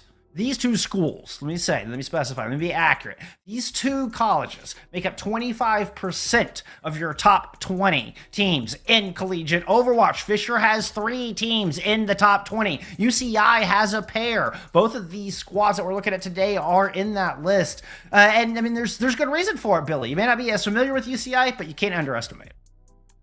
I'm pretty familiar with them. I saw a couple of the California State games. Oh, okay. Well, I thought that was directed at it's like a general you. Like, the general Overwatch player base probably knows Fisher or Northwood more than they know UCI. I didn't mean you personally, my man. Let me take my earphones out here. Let me take off my nails. Let's go ahead and box here. Seriously, I mean, it's on. It's on. I mean, we're both rocking the field jerseys right now. But I tell you what, this is going to be good. This is going to be good, not only for the collegiate team. Let's see how the Okra rankings gets shooken up by this. By the way, Dividing, I did get my rankings in the interim. I put a couple of changes in there. We'll see how it goes through based upon all the other competitions going on. But we need to get to a starting point. Well, we're going to take a look at our map pool and selection screen here. And we've had some bans come out. And I believe it was Fisher banning Samoa. And then UCI banning Busan. So we're going to head to Lijiang Tower being Fisher's pick. I really do enjoy the ban model available here in NECC. I think it's the only collegiate league that does it like this. And it really does add an extra layer of strategy to it. So with these two maps getting banned out early, it means we won't see it. These bans will hold if we happen to go to that map 6 and we need to see control for a second time throughout this series. Both those two bans will still be in effect. So, I mean, it's just an interesting wrinkle. I mean, again, throughout this entire 1st to 3, the winner will get to ban out a map from the next map type, excluding Flashpoint, because we only have 2. Yeah, but you get to pick the time of day. The winner gets to pick the time of day, too. That's the other little wrinkle cool. that NECC does. And you know what? I'm here for it. I'm here for it. I like the ability to change the time of day. Some people prefer other things. We had a good talk about this last series, but I don't think this is going to be a straightforward affair, Jeff. I think that this is Fisher Freaks. This is UCI. They're both in the Okra top 20. So this is a clash of titans. Now, Fisher Freaks, they're kind of up in that upper echelon. UCI is the under team of the University of California Irvine ecosystem. Yeah. However, there's some playmakers for both these sides, and I'm looking at Zerocious. I'm just gonna say. Well, I mean, I will say Fisher Freaks are currently sitting at 6th in that collegiate ranking for now by Okra, and UCI are sitting at 18th. So I would agree with that just impression that Fisher should be considered your favorites in this matchup. I mean, I think it's going to be UCI really stepping up, really kind of punching above their weight class if they're going to take it to Fisher Freaks here today and keep the good times going. They've won their last 2 in a row, I mean, including against Converse and Southern New Hampshire, who are both tough squads. We know UCI has what it takes. Can they do it against this elite team with Luca on the helm, with the long, funny name playing the Ramatra? I'm just calling him Luca. I mean, we're going to go with Luca because that's how we know him. But here's the other thing. Patch notes came through. Zarya. Oh, yeah. Minimum damage. Maximum damage, 195 per second. So if you get a full charge Zarya, you better watch you better watch out for your little squishies there because you're going to be in a world of hurt. A good jump off the line, and UCI are able to get Butsuji into a position to start raining spam down, and that means Fisher, they're not able to move up into White Room at all. They have to just settle for a rotation along the outside of the objective. And UCI with a power position here in the very beginnings of Control Center, enable them to get that early pick on to Love. A lot of the damage now gone here for Fisher Freaks, and Mashiro wanted to get aggressive, particularly with that May wall already in play. Shiro can move forward and start putting pressure down onto Luca. We're already starting to see the Zarya patch change come through right now. And look at that. Zerocious decides, you know what? I can stay this fight. I don't need to use my recall here. They've got links available to them. That's going to be the take going down. That is a huge pick. Oh, well, it might not be done yet. It is not. Zerocious finding Skier, though, is going to tilt things way in the favor of UCI, and they do manage to grab that first control. So starting to pick up percentage here as both teams get reinforcements showing up. Jeff, I mean, this is adaptability at its best, and this is understanding the patch as it stands at its best. So, I mean, you know what? I have a flip here. Great wall coming out from Snow. Mercer gets caught on the other side of that wall. Finished off by Luca making that swap to the Doomfist. Nose are coming. Big punch! That got the Suzu out, and still UCI are struggling. It's going to be a Kitsune Rush invested here from X-Tor to try to keep him in this fight, but they still just back out of the door. They can't even use their own rush. It's a tire being thrown in from UCI now. 2 volts invested in, and still UCI can barely even get through the front door. I'm looking for Master here right now.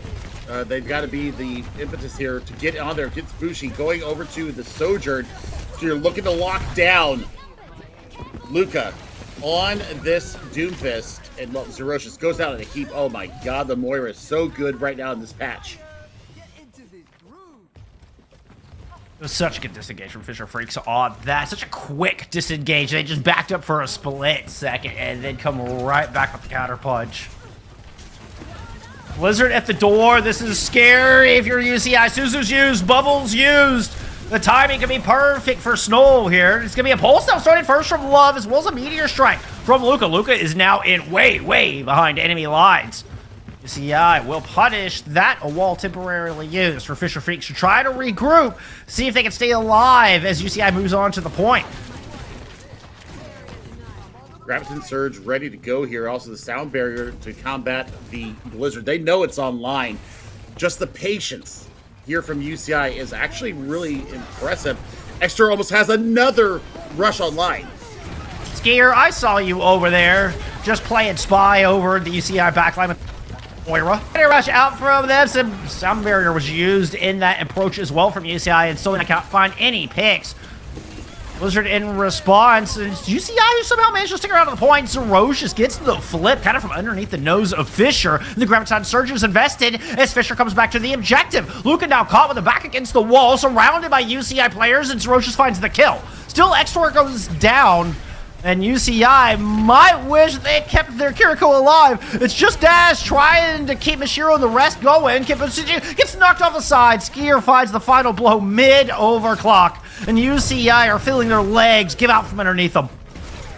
I mean, this is just great disengage, great recognition of the point. I mean, Luca is playing tank roulette right now and getting all the value that they need. They don't know which way to turn, Jeff. Dash gets killed. That's your stall gone. That's your sustain gone. UCI running out of options, running out of weapons. Keep this map going. Zerosis will approach the point. Doesn't even have a chance to press Q. Fisher will take round one. Mashiro is back, but gets booped off. Can't keep it going. I mean, I think that it's a little bit of an indecision when to let loose with the Graviton Surge, and I think that Luca just absolutely played mind games with Mashiro. And I mean, I was feeling it too. I mean, the first couple of fights there coming out from UCI, they absolutely were owning it. But then the quick disengages that you expect from one of these top tier teams is exactly why they stay the fight. They're able to recontest, even on the back of losing your tank. The singular ability to take these 1v1 duels is something that you just are not used to if you're UCI. So Fisher Freaks, they get the first point.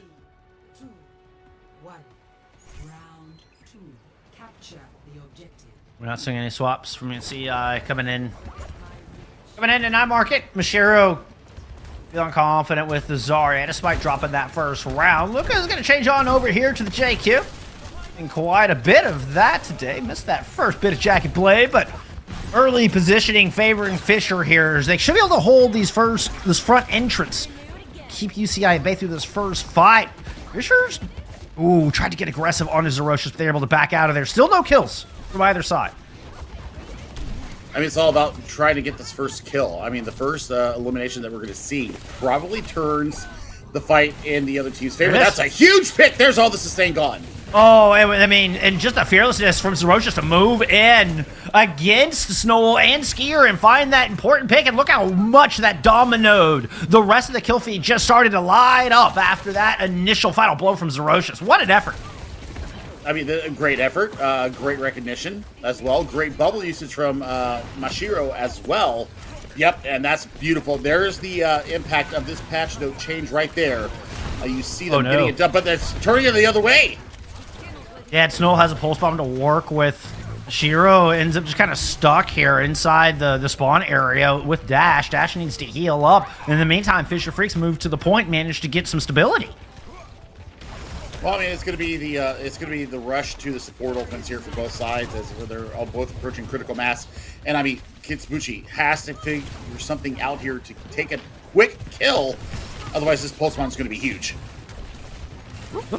Oh, how you want to track him in? Maintaining a safe distance. It's got to respect that rail from Kitsubuchi. I'll go ahead and let UCI move in. Gonna let him drop an ultimate. Decides to go attack Zerocious, who got a pulse bomb of their own. Recall used early. Zerocious is low. Meanwhile, Coalescence used on the objective from the Fisher Freaks to try to hold on. Now Sound Barrier invested from Fisher as well. Boop got one. Shiro very level was caught in a Graviton Surge. Still no kills come through from UCI, and Fisher Freaks maintain. Spherica. Yeah, I mean, what a duplicate coming from Love. Swedish DPS pulls out the Zarya copy and gets the bubbles out there, which is able to keep them in the fight. I love it. Now, Mashiro, over to the Winston. So, double Winston Overwatch tonight. I don't hate this one bit, Jeff.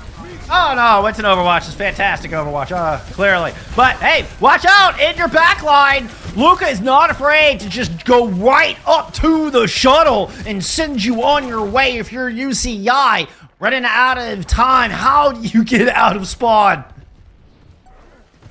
Oh, my God, Luca. I did not know this tech was available. Hello?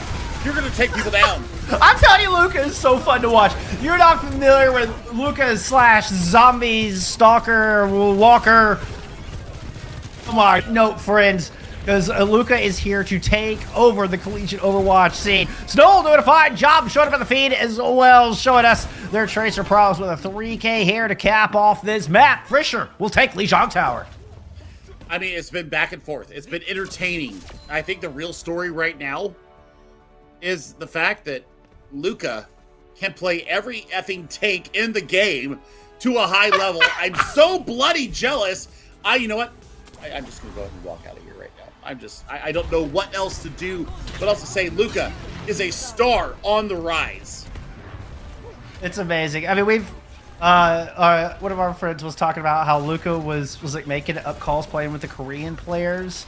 It kind of using half Korean calls. I mean, like, Luca will go to any extreme. Like, Luca is clearly one of the hardest working gamers in the scene right now, as we see them under a ton of duress and just getting obliterated. In that particular moment, hey, you got rolled that once, but it is Fisher who have the last laugh in the end, and a lot of it on Luca, the young American, who is just, I mean, impressing everyone everywhere, putting everyone on notice. I mean, annyeonghaseyo, Luca. Beautiful work from this gamer. I'm learning Korean, so I wanted to flex my Hangul here on stream because my friend. I'm starting to speak Korean. But very you know impressed. What? That's pretty. Lots of chat for Billy. Lots of chat for Billy. Oh, thank you. I mean, I can only imagine like the half English, half Korean. So Tracer. Haru P. So that would be Tracers on 1 HP.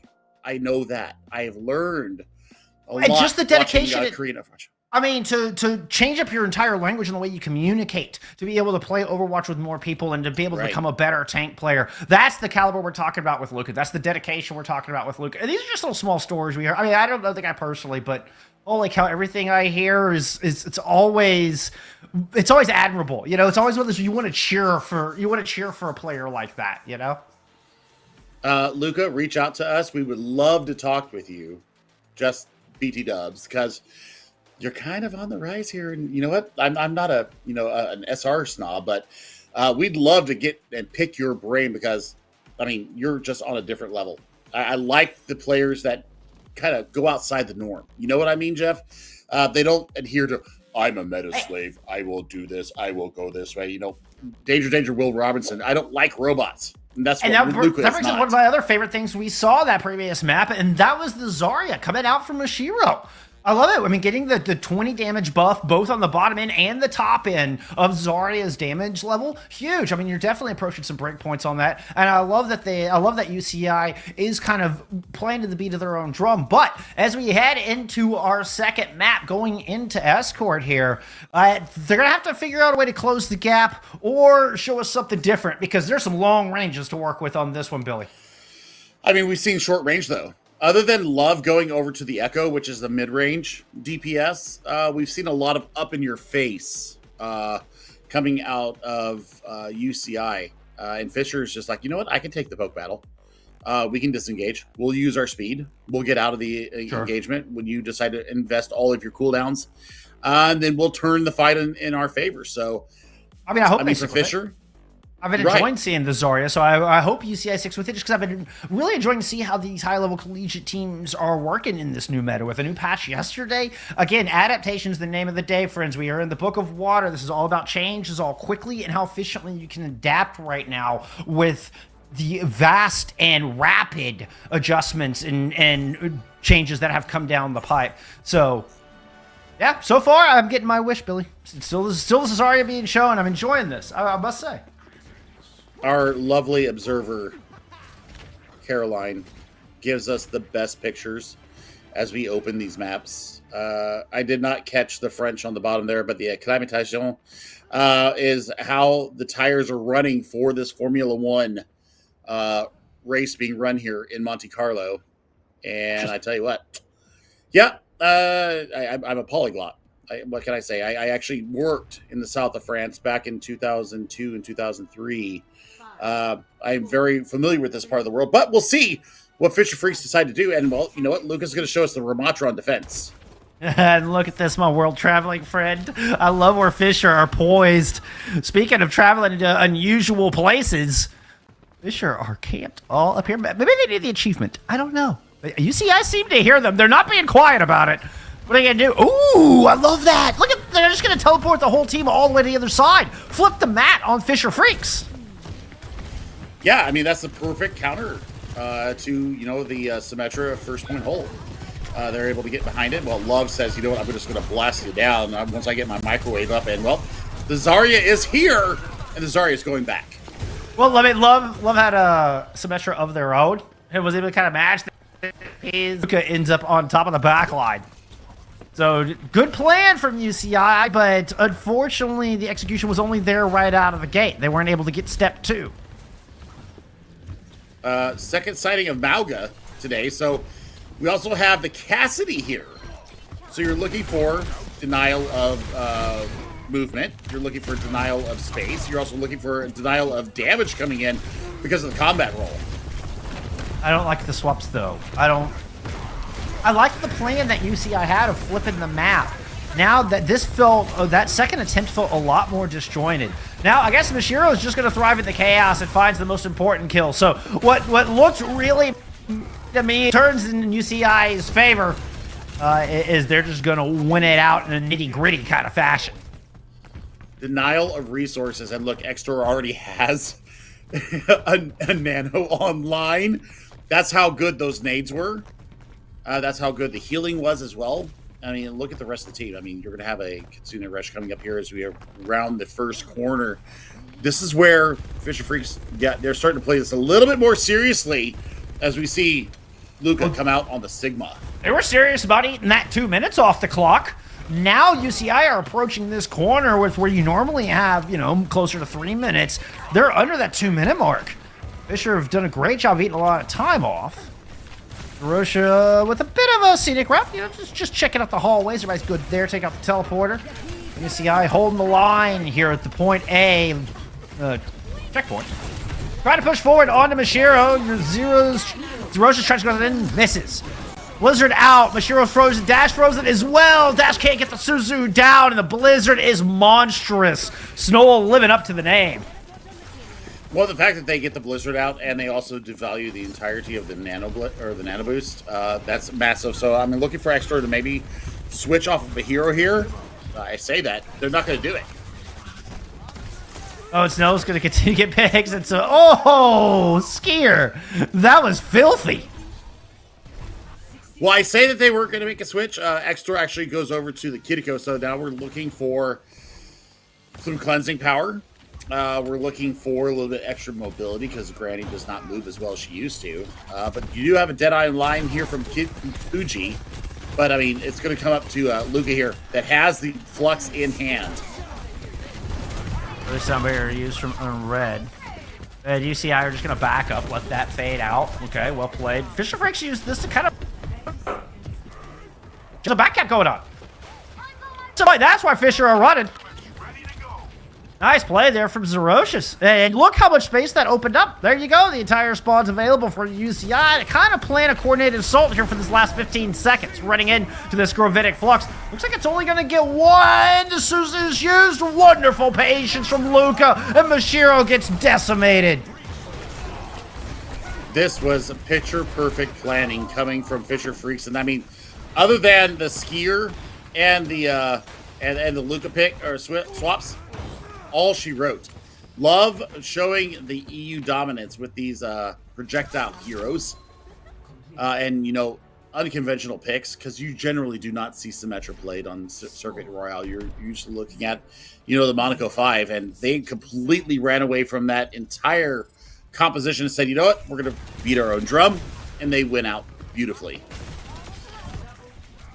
Yeah, interesting. I mean, very beautiful indeed to create a close hold, to create a Maysim back close hold on Circuit Royale, and just kind of force UCI to adapt. And we've been talking about adaptation all day long, and this is one of the most unusual.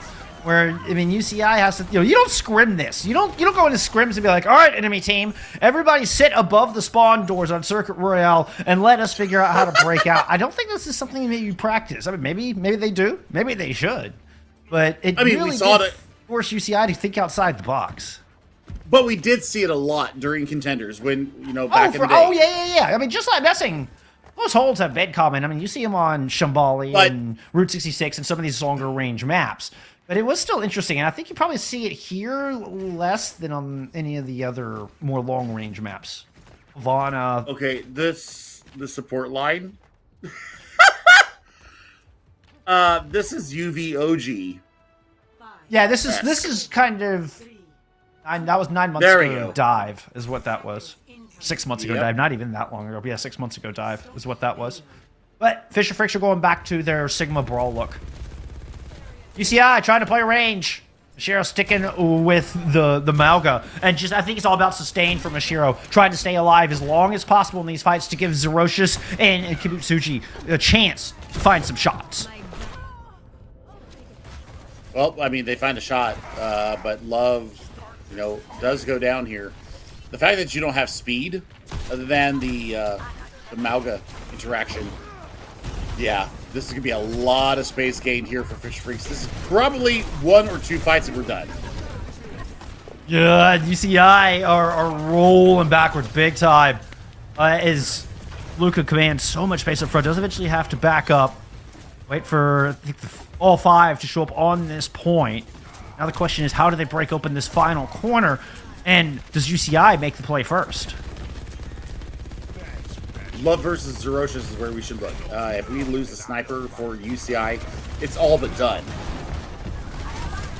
Oh, the wall's up! Mashiro is in a world of her trying to hide behind the counter. Look, there was a Suzu for sale back there, and Mashiro still manages to get topped up. Kitsune Rush invested in, and UCI have rubber banded back into a very advantageous position after it was looking dire there for a moment. Now we got an amplification matrix from the other side. Fisher Freaks aside, well, they're not quite done with this fight. They have Mashiro trapped into a spot, and there it is. That's the one you were looking at, Billy. Zerocious gets found out by an ice cycle from Snow. All eyes now turn to Mashiro. And the Maga has nowhere to run with that wall at their back, courtesy of Snow. The tank is down. The cart rolls on in. Fisher, take map 2. It was all about taking the sniper out. That one-shot potential is what they were really banking on to keep their hold going on. The fact that we lost Zerocious early in the first defense is the reason why this gets flipped so quickly in their favor. And so Fisher Freaks, I mean, they're playing the adaptability game to its peak. And now we'll see how this is going to go down as we look at how we got to where we're at. I mean, Jeff, I love the fact that Mashiro is willing to, you know, kind of play around with some heroes. The Malga actually looks better than any of the tanks that we've seen so far. Fisher's just such a smart school, though. They have so much in the playbook, so much in the war chest. And I cannot wait to see what else they bring out. We're going to head into a bit of an intermission. It's Flashpoint around the corner. Can Fisher close it out in a 3-0? We'll find out when we return. More NECC Overwatch in just a minute.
We are back here in NECC Overwatch Week 3. My name is Jeff. I'm here with Bubbles at my side here as we return to our matchup between Fisher Freaks taking on UCI. Fisher Freaks up 2-0 after a pretty darn convincing Circuit Royale, Billy.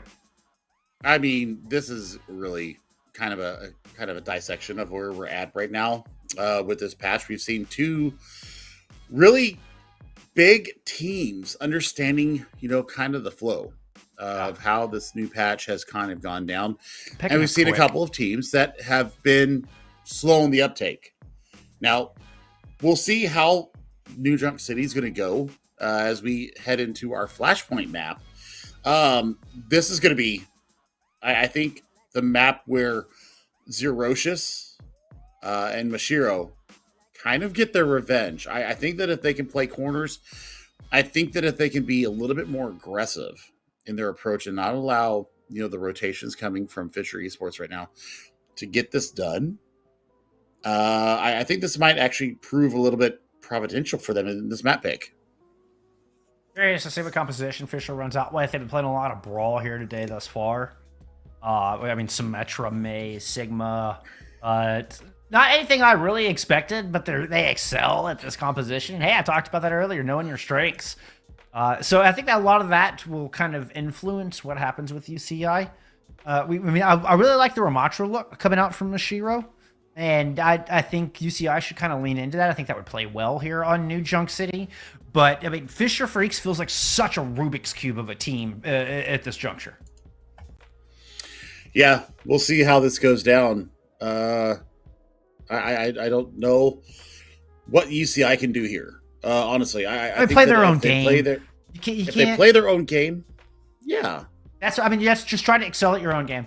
I think the Ramatra look was what I thought was the best look. I'm no coach or anything, but for my 2 cents, I would lean into that, lean into the Ramatra gameplay, and try to see if you can match it. You play around the May walls. If they don't play the May, then you adjust, but lean into your own strengths if you're a UCI. I think it's the best thing you can do here because it does feel like Fisher could just throw whatever at you. We'll see. I'm totally down for kind of some quirkiness. I think that quirkiness right now can work, and we just saw an example of that on Sure. Circuit Royale, where you're not expecting to see, just a complete shift of everything that you're expecting to see. So for me, lean into the crazy, lean into your own individuality, go for comfort picks. That's what I'm thinking. Yeah, I think go for comfort picks. Just be yourself, man. Just be yourself. Like me, all day long. I'm Bubbles. One thing I want to point out is Sloth. Sloth is a typical support player, I believe, for this lineup. Love back on that. Memory serves right. No, it was on Timeless. That's what it plays with Luca on the Timeless roster. That's what I'm thinking of. Also played on Best Buds, which was just an old fun squad that what you knew a couple of players from. Had Backstab Bud and Hammer and some of those players on it. But Sloth not in the lineup today. So Snoll has picked up the damage role, and Skier, the traditional DPS player, has moved down into the support role. So this lineup that we're seeing from Fisher Freaks today isn't even at least what we were shown to be their starting lineup. Well, we will see how New Junk City goes for them. I mean, the fact that they're kind of been playing off-roll all series kind of makes me happy. I love it. But we'll see. UCI, their backs are up against the wall. Not wanting to go down to 500 on the season.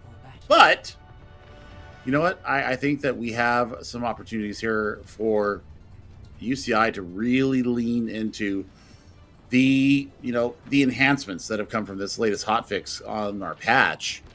And if Mashiro stays this way, Junker Queen could be under a lot of duress here with the increase of the min-max onto the Zarya particle beam.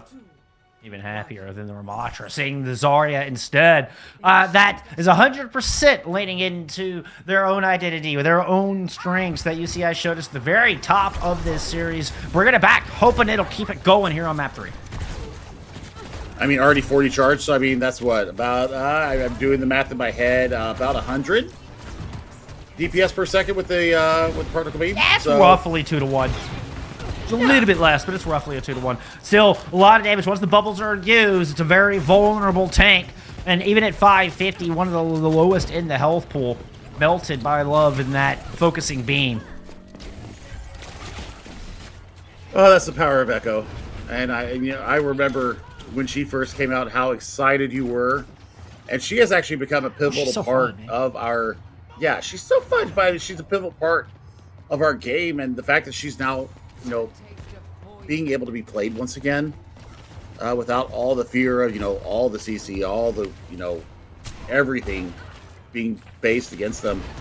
It forces Kitsubuchi onto the Cassidy. I think Echo is a real personification of skill expression. I mean, just the ideal character for skill expression in Overwatch, where it's awareness and mechanics and love. One of the best, 82%, taking on this Cassidy of Kitsubuchi and will win that duel against Kitsubuchi. I mean, look at the flank there too. I mean, understanding that they're all, kiting away from the fight. And they're just like, yeah, I got you. And yeah, burns down the Lucio. Big priority target.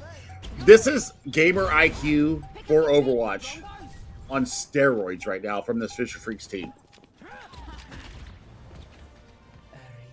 It feels like they got rid of the cheekiness, right? Fisher Freaks just went full bore there in this opening map and made a statement here. Oh my goodness. And then they get the good spawn to boot. Everything is coming up Fisher right now, Billy. I mean, the other thing is that they probably have classes tomorrow and they want to end this. So, they're like, we've had our fun. Now it's time to be serious, and that's exactly what they're doing. Ferocious, gets melted by snow right out of the gate. Only took 2 clips, almost got him in 1. Perhaps would have been 1 prior to the health buff. Snow's trying to translate the Higana there on the supply box. But I mean, looking at how they're kind of swarming and looking at these flank angles, I mean, there's not much that UCI can do, my friend. Oh, and all the while, there's DPS ults to worry about. Luca is just waiting in the wings. They make Kitsune rush to try to escort UCI on to the point. Fisher rotates around. Snow gets caught out. Doesn't make a clean rotation. It's getting a Salvager as well as a Souza used to clean off the Rampage. And so far, so good here for UCI as they move on to the point. They're going to find Luca, who's stuck around on the objective a little too long. And now it's just been a cleanup. UCI will finally get some presence here on New Junk City. They do it. And I mean, Zerocious absolutely popped off there in that fight, being able to corral people around. Love even got the duplicate Pulse Bomb online, but wasn't able to deploy it. So 61% to 19 and climbing. Now you're going up against this Graviton Surge from Mashiro. And I mean, Big Bang could be on the line, but you got double support ultimates for Fisher Freak. So let's see how they deal with this. Downbarrier is certainly the most important check mark online here for Fisher. Move on to this objective. 52% for each side. Could be just one opportunity for Fisher to take this back. How fast things tick up here on Flashpoint, how fast the objective moves. There we go, in with the Pulse Bomb. Snell's not going to land that one. Bubble use, shout you. The show's gonna go ahead and drop the grab in response. The skier is melted immediately. Zerocious is taking off out of there, trying to loop back around the other side. Did not invest, did not want a couple, as the grab only caught one. And now Fisher have isolated a pair of kills. They're swinging this thing back 3v3. UCI still have their take alive, though. Unred gets melted down. And UCI has just barely emerged up top in this fight. Well, I mean, there's a chance for a recontest here from Snow. Yeah, they get on the point. They don't have the pulse bomb available, but they have unlimited touches. And now we see the Luka Doofus come back on point. And Luka immediately on the point, right back off again. Just circled in and around. Little do-si-do. Bringing a partner, Snow's trying to control this bottom left-hand side of your screen. Well, fine, Kibutsuji. What a pick to kick things off, and all of Fish are about to follow suit onto the objective. We're going to cap it in meantime as Zerocious was trying to dance that line, but not even the battle from Ashiro's enough. It's even a late sound barrier. Dash, I don't know about that one, bud. I mean, that was a that was a panic hole. Completely panicked there because of all the recontest power that came out from Fisher Freaks, and now they're going to have a double DPS ultimate advantage going into this fight. Skier almost has another coalescence online, so we're going to see what happens here. Xtor has this Kitsune Rush online. It's going to, amplify and speed up all the cooldowns coming from UCI. They need to make this a very dynamic and very concerted effort to get on the point. Yeah, and somehow fend off Snow and Luka while they're at it, while they're trying to move to the point. You see, I tried to go left to start things off, didn't like that direction as Luka kind of took up position, residence on that left-hand side. You see, I carefully trying to look around. Snow catching him in this rotation, but has been found out. And a bit of a duel with Zerocious. Unred came in there to help out. And it looked like everybody just kind of retreated back to their corners. Meanwhile, a Kitsune Rush was invested on the objective where Kibutsuji is able to find Skier with a railgun shot. You see, grab percentage as well. Yeah, the fact that they, kill Skier with the Coalescence just coming online. This is massive. And Snow going down is another huge pick here for UCI. I think they may have found a little bit of mojo here. Yeah, another one at the hands of Kibutsuji and the railgun of the Sojourn. There's a duplicate onto the Zarya. 2 tanks for UCI to worry about as Fisher make another approach onto this objective. Mashiro kind of waiting on that little clip on the outside. Has a Graviton Surge in the pocket. It's just being so careful with that bubble usage. Sound barrier invested from Fisher, and they will grab percentage without grabbing any kills. Eventually, the Graviton Surge is invested, and there's the Pulse Bomb to couple with it. A pair of kills fall in UCI's favor. Zerocious picks up 3rd. UCI win this fight out 48-48 on the board. I mean, fantastic Pulse Bomb coming out from Zerocious there. I mean, already 25% towards the next one. And now you're going to be dealing with the overclock coming from Kibutsuji into the next fight. So, you know what? I think the Fish Freaks probably needed to say, you know what? GG's. Good flashpoint. We'll take our chances on the next. Here. All right-hand side once again here for Luka. A lot of damage able to get the hands up, but overclock from Kibutsuji trying to put the nail in the coffin here of Fisher Freaks. Runs around, had 3 in a row. That was almost just the biggest collat.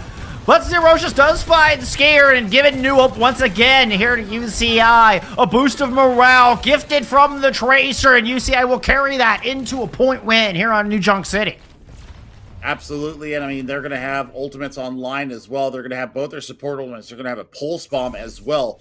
And Mashiro has really kind of dialed in that bubble management, which I think keeps them alive through the mid-fight. All the front-end pressure that's coming from Fisher Freaks. So, Snow has a Pulse Bomb ready to go. They're going to set up residence on the high ground. Mashiro has to play so careful, knowing that Fisher are just looking for the bubbles to get used. Still has managed to have good impact on that last point. Something I think Mashiro struggled with a little bit in the first 2 objectives here on New Junk City. Rushes to the back line, chasing down Luka. The pulse wide right, and Kibutsuji eats a right hook. Oh, nice move from Snow. Zerocious goes down. So 1-2 from Fisher Freaks, and they're going to grab this guy. Yeah, I mean, this is, you know what? This is so European right now. We talk about, you know, the differences between the regions. We talk about the tendencies for each region. The fact that Love is on this Echo right now is all about the mobility that we see a lot from the EU region. Absolutely on display right now. Oh, this is just full commit from Fisher there. Just right up the gut with a Coalescence. Consider Russian Sound Barrier does force him back, and Luca doesn't make the rotation. Fisher now trying to fight in a Kitsune Rush from UCI, and Mashiro is more than happy to oblige them in that one. And a Sound Barrier from Unread even invested into this. UCI, they are happy to see all the above, everything coming up red. I mean, there's the immediate change in display here for the Zarya. That extra 20 damage at full charge, completely burning down the members of Fisher Freaks, but they're still in control of the point. I mean, they've managed to just dance on that knife's edge. Limit testing for days. Luca's so good at it. I feel like they've gotten above 100 health over the past 30 seconds as the Meteor Strike is invested onto the support. It's a dive through that. Double onto Kibutsuji as Luca's attention is turned there. Kibutsuji takes that, stands up to Luca and says, fine, come at me, I'll see you in spawn. Now Mashiro moves on to this point fearlessly. Kibutsuji continues to click heads and take Fisher down. I mean, this is going to be a 5 ultimate fight coming in for the recontest from UCI. So, I mean, they've actually weathered the storm. Luca doing all that he can to get this stuff done. They actually have presence once again, and they flip it in overtime. Unreal. UCI just so timid with the space, and Fisher happy to get him. No, the bubble was too early. Mashiro will get a bit of a counter, try to trade this one back out. It's the only thing UCI can hope to do through it, but Dash is now dead. Graviton Surge invested in, but Mashiro is low, trying to find the kills with about 100 health and no bubbles left to go. Both tanks very low, and there's a Kitsune Rush here for UCI. One X-Tor is using their advantage, leveraging into sustain infinite here from Mashiro. One UCI desperately needs to hold on to this series. And Zerocious gained, because of that Kitsune Rush, they gained their Pulse Bomb, and they're going to have a Sound Barrier at the back of it as well. Oh my lord. UCI pulling defeat out of the jaws of Fisher Freaks. Sound Barrier from Dash could be make or break on this map. Luca does not land the initial punch. Flies up in the air, takes a bit of damage, but does get out. The stick lands! They had no cooldowns to get out! Good timing, good execution from Zerocious. Here, another tank in lieu of Luca being gone. Love has duplicated the Zarya, but has nothing to work with. Does not have the balls, does not have the sustain. Has to fly away as the overtime ticks down. Looks like Fisher was able to keep it going as Unread put the Sound Barrier into this fight. Dash from UCI still holding on to all the extra shielding, but look at that! Oh my goodness! Dash will get back on. Has to get into this fight with this Sound Barrier. Throws it down to the nick of time to keep Mashiro alive. Mashiro moves on to the point, finds Skier along the way. Zerocious is still here trying to battle this out in his 2v3, but Zerocious goes down. Luca takes him and takes the point. Fisher will 3-0 UCI. I'm dead. I'm done. I'm dead. Holy cow. What the F just happened? Luca. Holy crap. Best tank in Collegiate? That's all I gotta say. I mean, and there are some top tier tanks in Collegiate. I mean, remember who's all on Winthrop and Northwood and everybody we've seen here. Luca is, I mean, one of the most prolific gamers I have seen. One of the most prolific personalities at just sheer impact, sheer tour de force here in Collegiate Overwatch. That Doomfist play was right there, was, oh man, as good as you could possibly hope for. Everything I wanted and more, Billy. I mean, holy God. There's no way they should have turned that point. They had a Sound Barrier. And they still Luca sends the Sound Barrier off the side. Yeah, it didn't get Dash hadn't cast it yet, but Luca still just completely devalued a Sound Barrier without even getting a AJ. Like that was nuts, and that was like UCI. They held out, they sustained. Unread has to drop an earlier Sound Barrier to keep Fisher going through that. I mean, Dash played it right and held on to it, doing that limit testing that we were talking about, riding that edge, adapting as much as they possibly could, riding, staying in the moment, as Lucio does so beautifully. But Luca just completely punched a wave and took all of the momentum out from underneath UCI. I mean, I felt like just watching a surfer just lose all momentum and just stumble off the board. And then by the time you come back, I mean, Mashiro's already won. Mashiro did a good job of picking up a kill with that just sliver of health that they had. Oh my goodness. All right. Oh my goodness. Yeah. I love this game. Okay.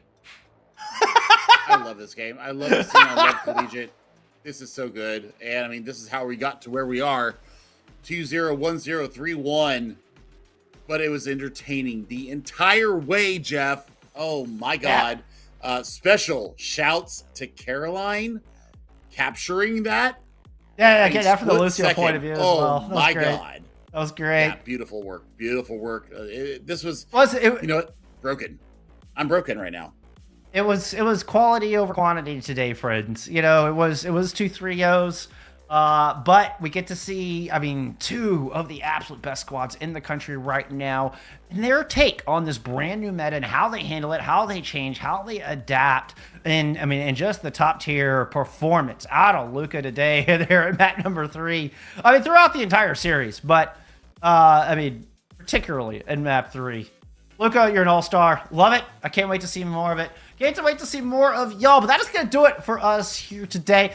Be sure and follow NECC on Twitter. It's NECC Esports. Like I said, big shout out to our observer, Caroline, our producer, Hippie today. And most importantly, thank you all for hanging out with us, enjoying these games, you know, and supporting our little community. We love you all, and we will see you next week for more Overwatch. Have a great week. Bye, y'all.